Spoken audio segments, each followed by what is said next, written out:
Hey, I'm Alex Radcliffe from Board Game Co., and today I am not reviewing, I'm going to be talking about Tainted Grail, Kings of Ruin from Awakened Realms.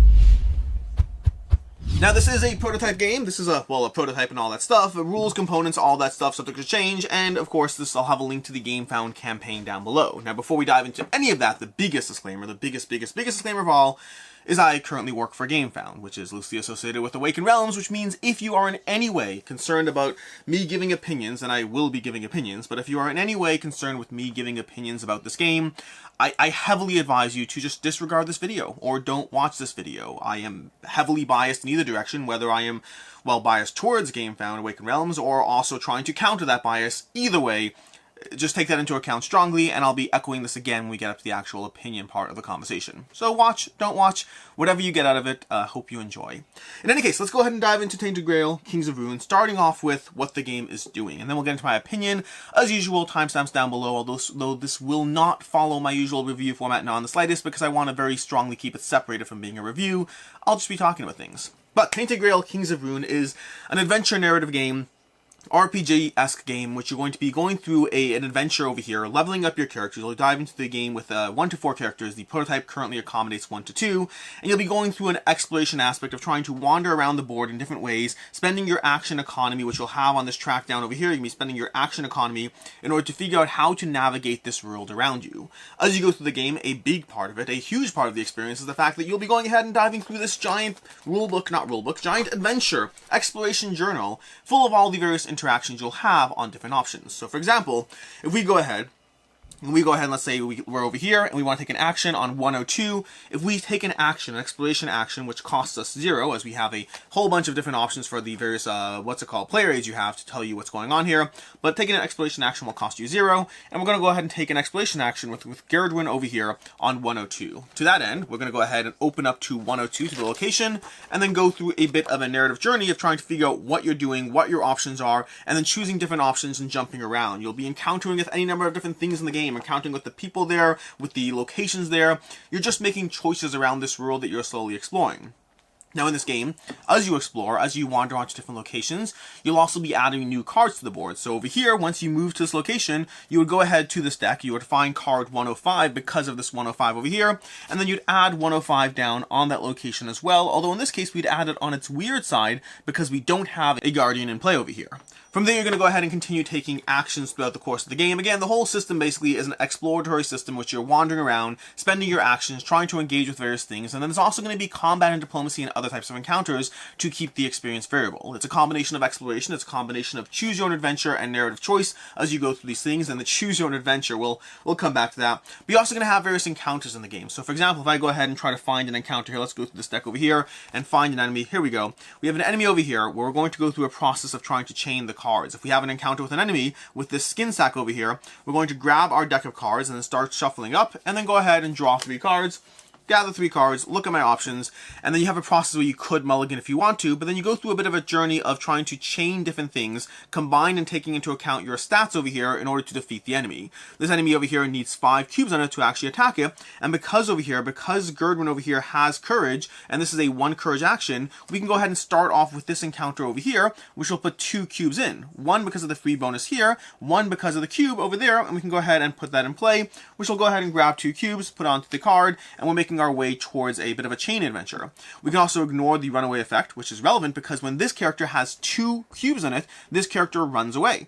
The problem is that effectively you have to get to 5, but if you get to 2, they're already going to run away, which means right now we can ignore the runaway effect. So we can actually ignore that because of that card we play.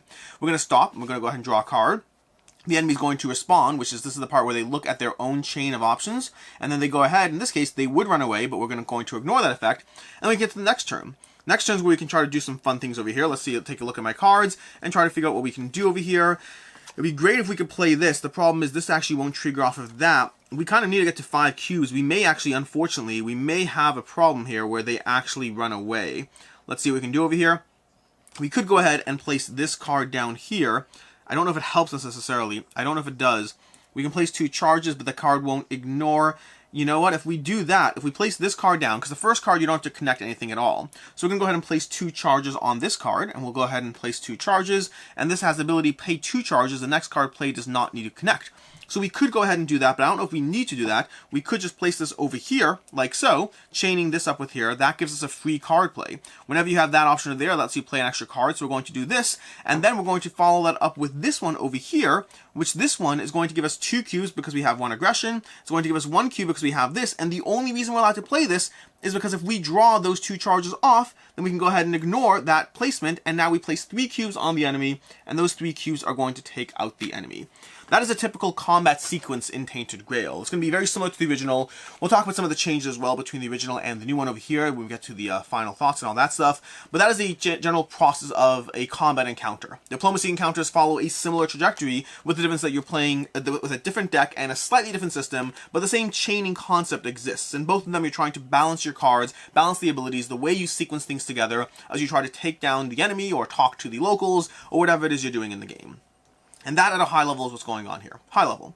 There's a whole lot more going on. There's a greater backstory going on in this world. There's a whole lot of things going on. There's a whole bunch of various options. You'll be marking different keywords as you go to basically dictate what's happening in the game. You'll be facing off against very, very cool baddies with giant chariots. Let's go ahead and take a look over here at this thing over here. Look, we're facing off against these giant chariot of a baddie. Let's see if we can get it to focus. Yeah, like that. Let's do top camera over here. Top camera over here for this. But look at that guy. That's going to be a giant guy facing off against, well, you know, this guy over here, which seems appropriate. I mean, the horses are appropriately sized. That giant sword, maybe not so much. But you'll be going through the process, taking down enemies, making choices in your adventure. And choices are a key part of it because there are a lot of branching ways things will play out for you as you go through the larger arcing narrative of the world. Like I said at the beginning, it's exploration, it's choose your own adventure, it's narrative, it's a whole bunch of wandering and exploring map as the map evolves around you, as you try to deal with a bit of action economy and card chaining for the actual interactions, and that at a high level is everything going on in Tainted Grail Kings of Ruin. As far as differences from the original, understand I have not fully played the original, and when I say fully, I mean I've played the intro encounter tutorial encounter from the original, and that's it. My experience with the original Tainted Grail is very minimal, so both my comparison of what's changed is based on what I've seen other people talk about, as well as, and the little that I actually know about, as well as the fact that my opinion on the game is going to be based on this and not really on Tainted Grail. But as far as what's changed, they've made these guardians, or what they're called again, the waystones. They made these waystones stay in place differently than the menhirs from the original game. The original menhirs had a bit of a time mechanism that they slowly count down and disappear, and it's something that I know from a lot of others, not for myself because I haven't played it enough, but I know from a lot of others it was considered to be a little grind heavy, and a lot of people had different rules as far as how they navigated those menhirs, either furthering the distance or doubling the countdown. There are different various rules floating around the internet as far as how to manage the grindiness of this, and that's changed over here. That's the biggest thing I really know. There might be other things, I don't necessarily know what they actually do or not, but it seems like Awakened Realms has focused a little bit on trying to minimize that grind, take into account player feedback, while keeping the same core systems that resulted in this being an incredibly well-rated game, and the rest of it's basically the same. From what I can see, at least, I'm sure there are differences. For instance, the encounter decks are differently structured, but I don't know if I'm seeing any strong difference there. That's just, we have 3 decks instead of 4, and structured differently, but the same core systems are at play. And then, of course, we'll have new characters, new story, new exploration, all of that stuff, which brings us to my opinion of this game, my interactions, and again, starting off with the baseline that I have not played Tainted Grail extensively enough, and I actually plan on diving into it very shortly. I'll be diving into it more heavily, so that by the end of the campaign, I should have either first impressions or a full review, depending on how many hours I get into it, but there'll be additional thoughts on the original Tainted Grail as well this video here. So, to that end, and again, reminder, for those who just jump straight here, I work for GameFound. Take that into account as you go through this. I am going to try to be as fair as possible, both in terms of the things I liked and the things I didn't like as I go through this experience. And no, I'm not head over heels in love with the game, but I do like it. Like it enough that I'm definitely diving into Tainted Grail, the original.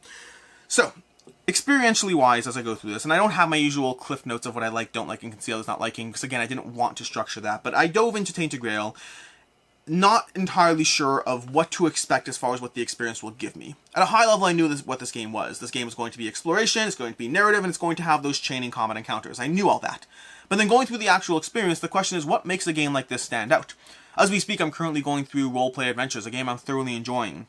And there's a variety of other games. I just sat there and went through Trudvang Legends from Kaman, and that's a game that I enjoyed but also moved on from. And all those games, all of these, and Seven Continents can be another example, they all have a commonality of story and exploration being a high focus of these experiences. And there's many others. There's Either Fields, there's Isis Vanguard, there's many other games that I can talk about as far as games that give you a high degree of exploration, a high degree of story and narrative, and then just enough mechanics to keep the game concrete as a game and not just purely a choose your own adventure.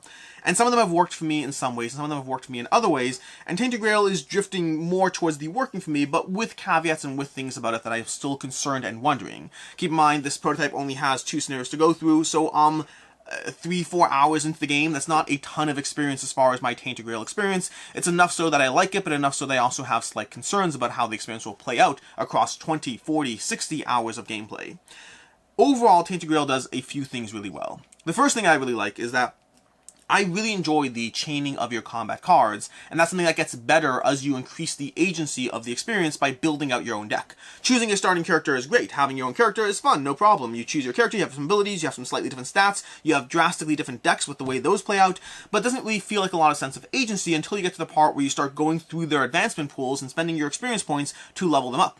Once you get to that part of the experience, it's significantly better because now it's your deck. Now it's the thing you've been building. And then you combine that with these abilities, and these abilities are a lot of fun. If you get enough experience and you level up these abilities over here to buff up your stats, which will further increase your experience and encounters in the game, but will also potentially increase some of the combat encounters you have and the way you'll have some of those decks and cards play out.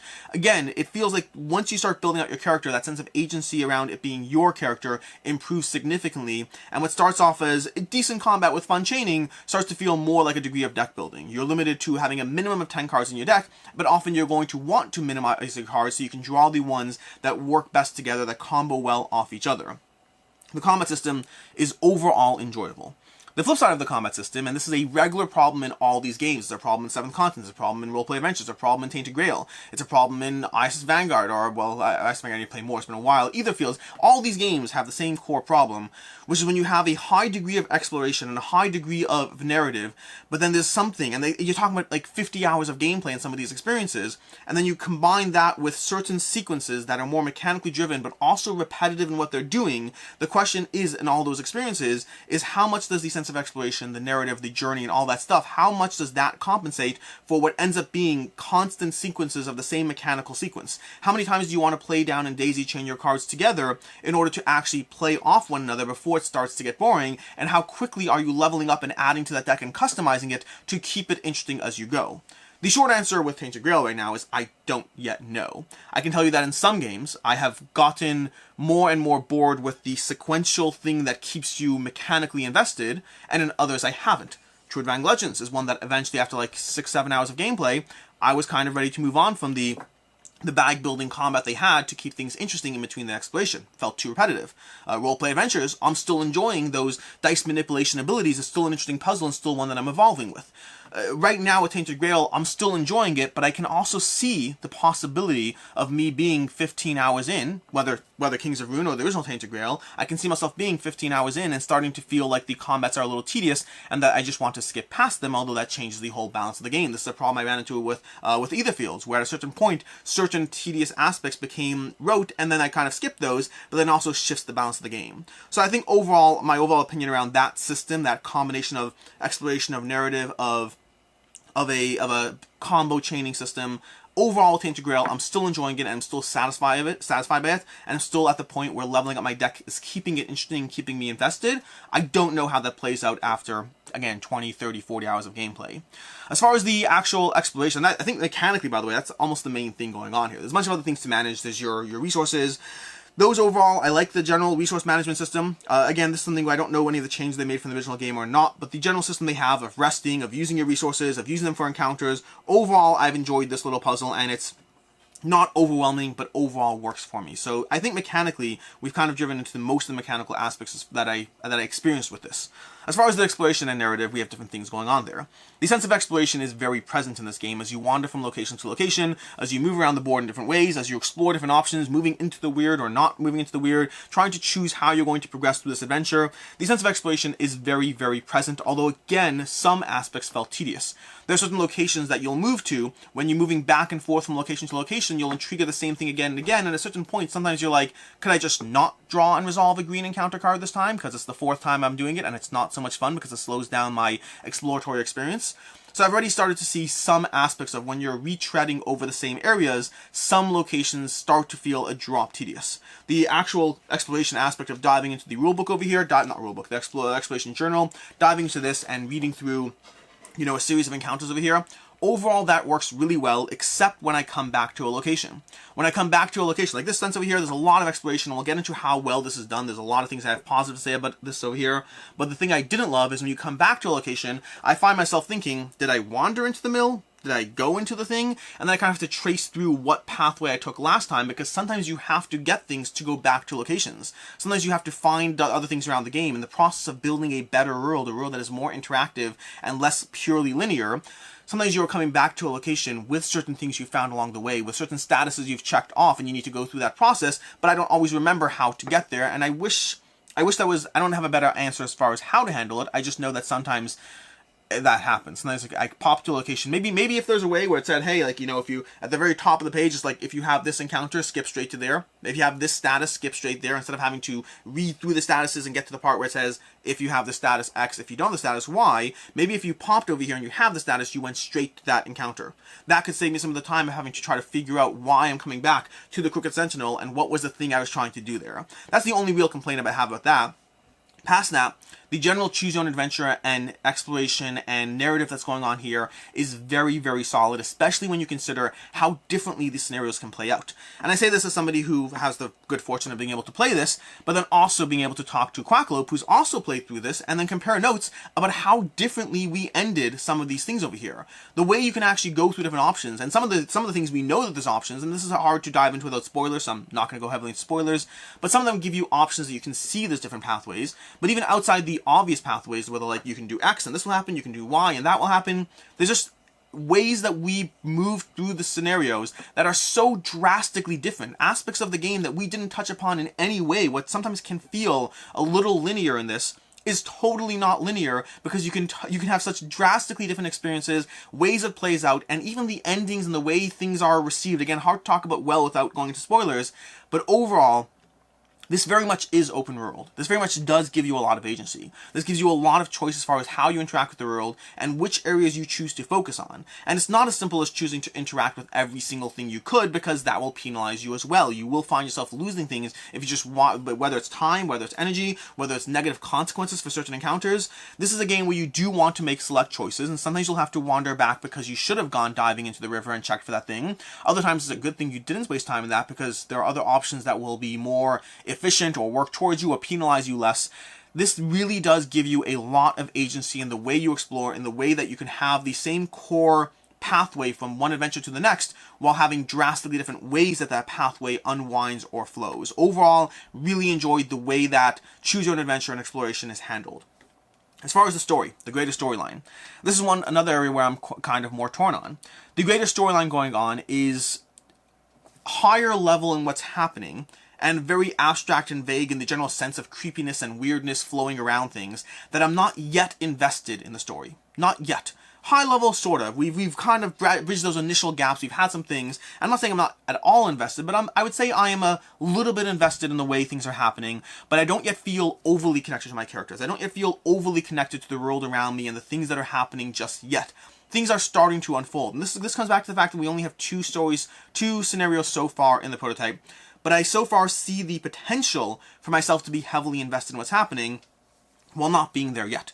Don't get me wrong, I've enjoyed the journey. I've enjoyed the interactions. I've enjoyed the process of having to make choices along the way that invest in what type of person or character I am. Whether I steal those goods, whether I save that girl, whether I intimidate that family. Those are all choices that I'm making along the way that I enjoy that micro level. The higher macro level of what's going on as far as the story, I am enjoying it lightly while not being heavily invested yet. But I think and hope that changes. I know that I think and hope that changes. I know from the original Tainted Grail, it's well liked in terms of the story, so I have to see where this one pans out for me. It's just a question of not being fully there yet. And I think those are the main aspects to touch upon. So I guess overall, mechanically, I enjoy what the game's providing so far, while seeing the potential for it to feel grindy 20-40 hours in. Exploration-wise, works well for me so far. There's an exploration both in the sense of the cards, the way you'll replace cards, the way you can interact with the weird or the non-weird aspect of cards. Lots of options for how this game and map develops. Overall, enjoyed the exploration. The Choose Your Own Adventure is absolutely excellent. Really like that a lot. The sense of general story, I'm still at the point where I'm kind of hoping I get more and more invested in it, enjoying it without falling in love with it just yet. So where am I with Tainted Grail? Where are we on final thoughts? No official rating on this one. Overall, Tainted Grail Kings of Ruin is my first real experience with the Tainted Grail system. I dove into the initial Tainted Grail a while ago, played the starting scenario, but didn't actually play past that. Like I said at the beginning, I plan on playing past that more over the next few weeks and hopefully having a video up before the campaign ends. But that said, and again, link to the campaign down below and all that. As far as Tainted Grail Kings of Ruin, I like the system. I'm enjoying it a lot. I think it's one that I'll continue to dive into, but I don't know how much. This is one of those things where at the end of the day, the original Tainted Grail has like 3 giant campaigns, and Kings of Ruin is going to have obviously its own campaign, and possibly more past that. I don't know if I enjoy this game to the point that I'll play this for 100 hours. I'm certainly enjoying it enough that I'll continue to play through it. I'm certainly enjoying enough that I'll continue to diving into it. Comparatively speaking, with all the games I just talked about, I would say that right now, instinctively, again, only maybe 3-4 hours into this, instinctively, I like this more than Netherfields. I think less than ISS Vanguard, less than Roleplay Adventures, more than Trudvang Legends, comparable to Seventh Continent. So overall, Tainted Grail is one that I'm definitely enjoying, definitely happy to continue going through. I don't yet know where it ends up until we're 20 hours in, and 30 hours in, and 50 hours in. That one we'll have to see and find out more about. But I will, like I said already, be able to answer that a drop more, because I hope to spend at least 20 to 30 hours on Tainted Grail before on the original Tainted Grail, before the campaign comes to a close. And so hopefully this is helpful. I hope this was helpful in some way. Again, I'm trying to be less review focused and more just giving you an experiential aspect of where I am with the game. I like it, I enjoy it, not without concerns, but overall another campaign game that I'm thoroughly enjoying. I hope you found this helpful in some way. As a third and final reminder, understand that I do work for GameFound, so I'm definitely biased one way or another as far as how I cover this. I just try to be as fair as I possibly could. In any case, and until next time, I'm Alex Radcliffe from Board Game Co. I hope you found this video helpful, and as always, I hope you have a good one.